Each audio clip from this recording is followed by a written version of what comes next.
Em nome do Pai, do Filho e do Espírito Santo. Amém. Ave Maria, cheia de graça, o Senhor é convosco. Bendita sois vós entre as mulheres, e bendito é o fruto do vosso ventre, Jesus. Santa Maria, Mãe de Deus, rogai por nós, pecadores, agora e na hora de nossa morte. Amém. São José, rogai por nós, em nome do Pai, do Filho e do Espírito Santo. Amém. Oi, pessoal, sejam bem-vindos mais uma vez ao nosso canal.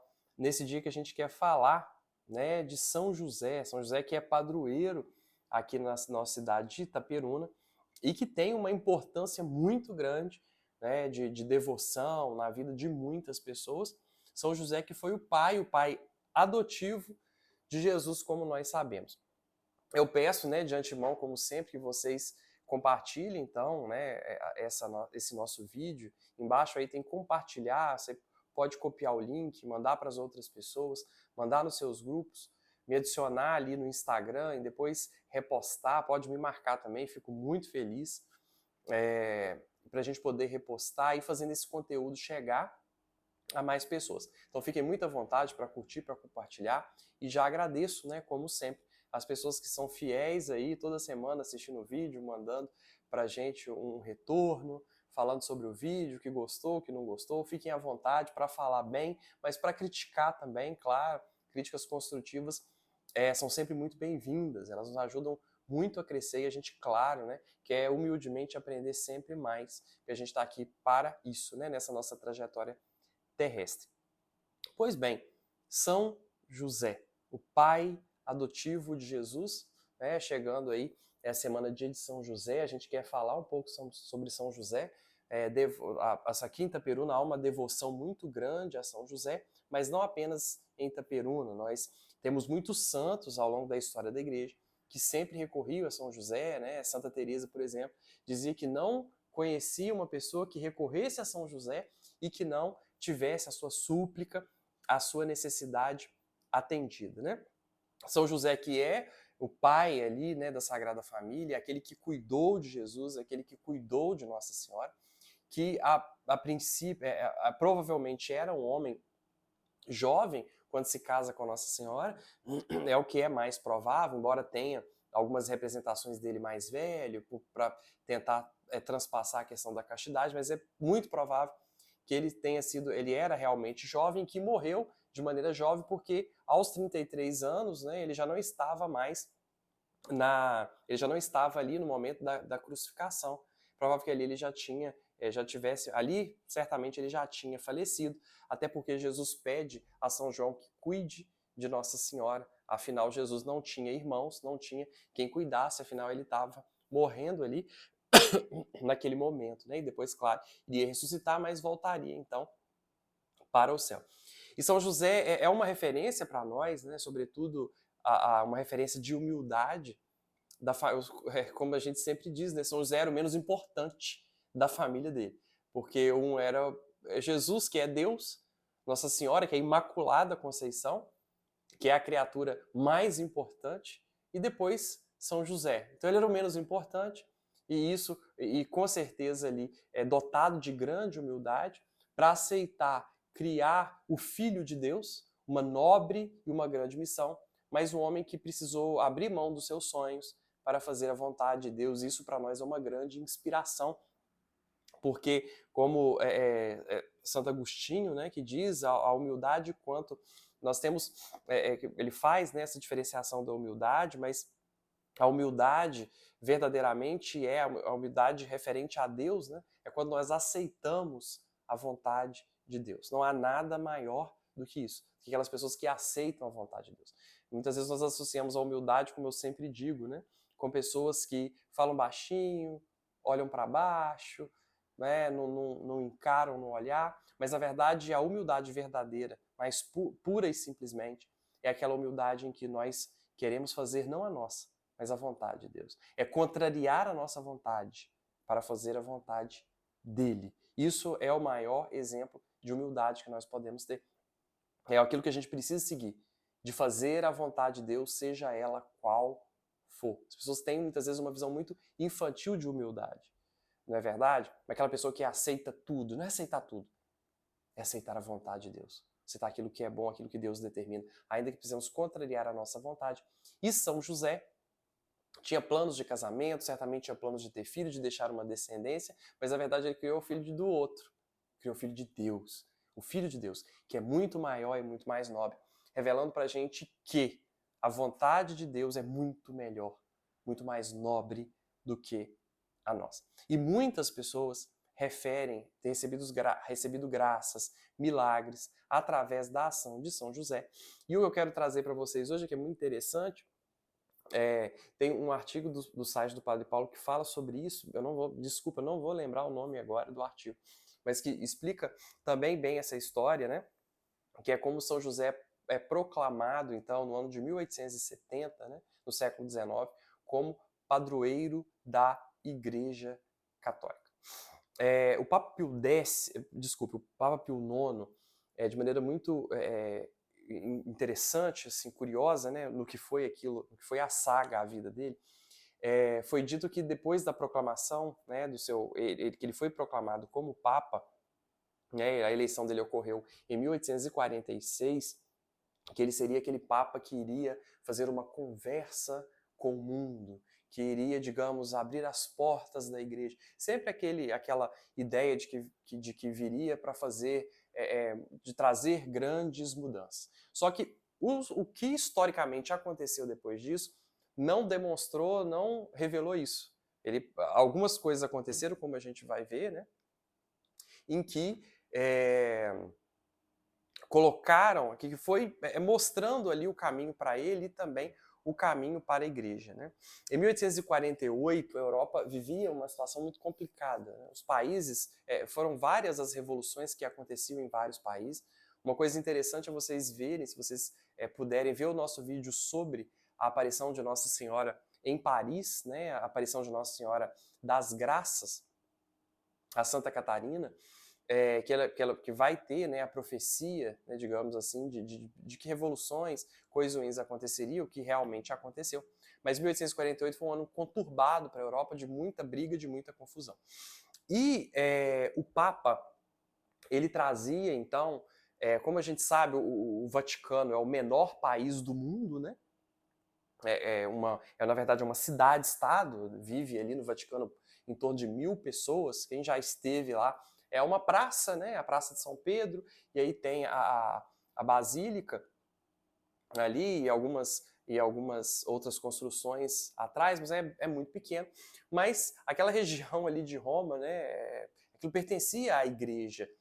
E até o ano de 1870, o Papa detinha esses dois poderes. Tanto o poder temporal, como o monarca que regia todas aquelas terras ali, como também era o vigário de Cristo, era também, né, o responsável, então, por guiar a igreja, né, na fé, né, o mais importante aí, aquele que nos lideraria, nos lidera até hoje, na pessoa do Papa Francisco, nesse caminho de fé.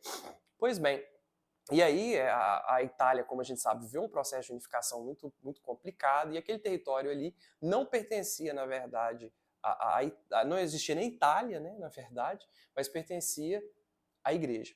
Pois bem, e aí existiam alguns revoltados ali, alguns revolucionários políticos, que se rebelaram, então, proclamando ali uma guerra, e proclamaram a República Romana, tomando, então, as terras do Papa. O Papa exilou-se, então, na cidade de Gaeta, né? E foi um período de muita dificuldade, muita conturbação. Depois desse exílio, curiosamente, ele vai proclamar, apesar de ter sido um tempo de muita dificuldade do ponto de vista de sofrimento da igreja, a gente tem grandes graças espirituais que são derramadas, né? O próprio dogma da Imaculada Conceição, no ano de 1854, como a gente sabe, ele vai ser proclamado, né?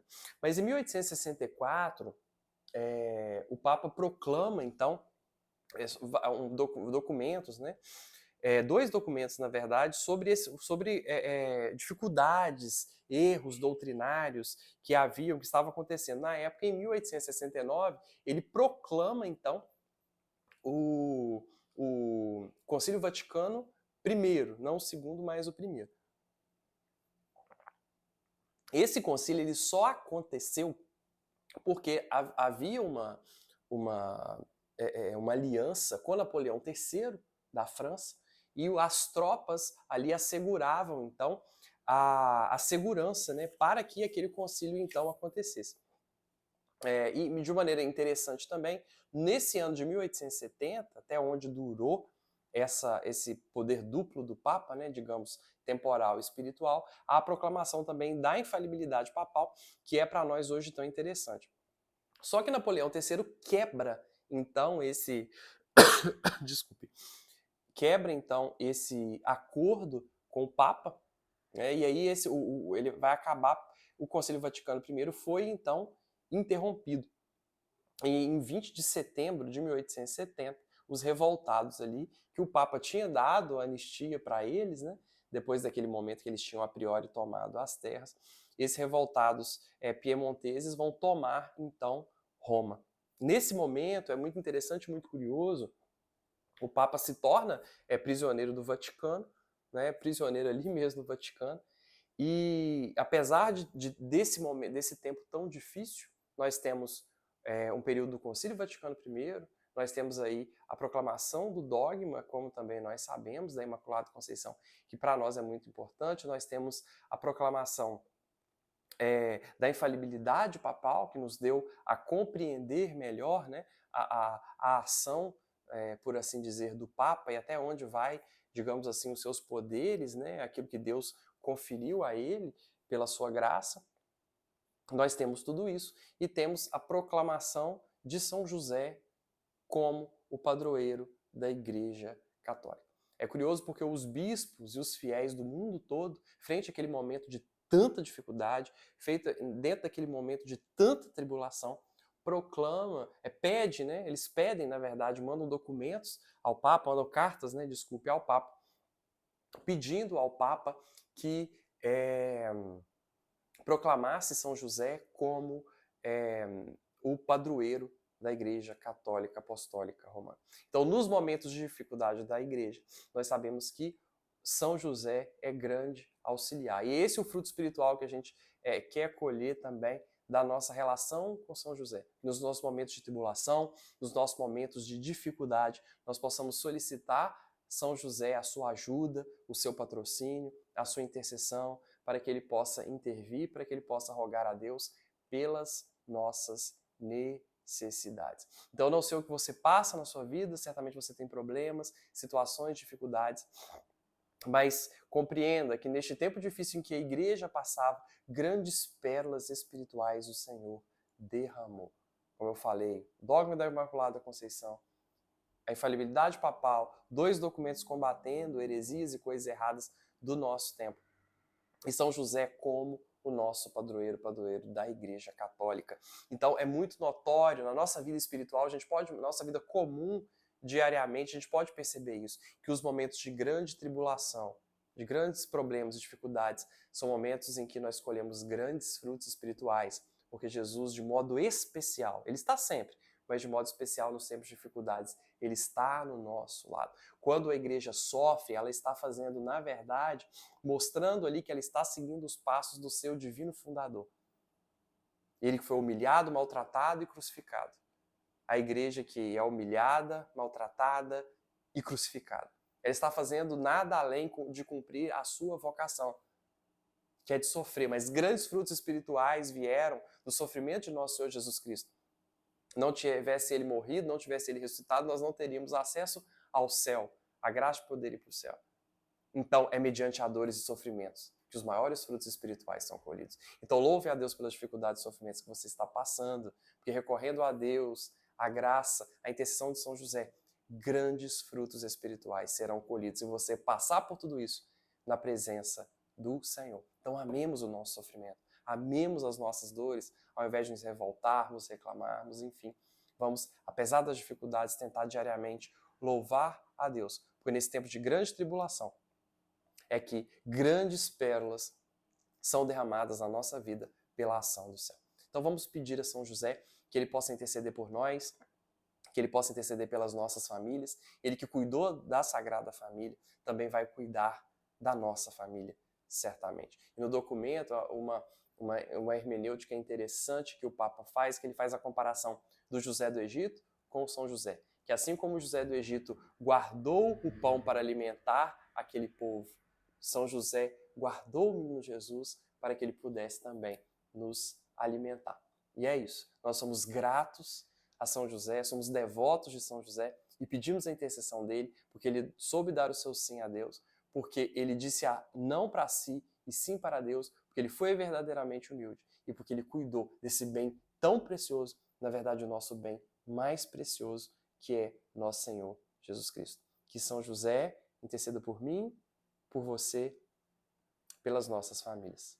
Glória ao Pai, ao Filho e ao Espírito Santo, como era no princípio, agora e sempre. Amém.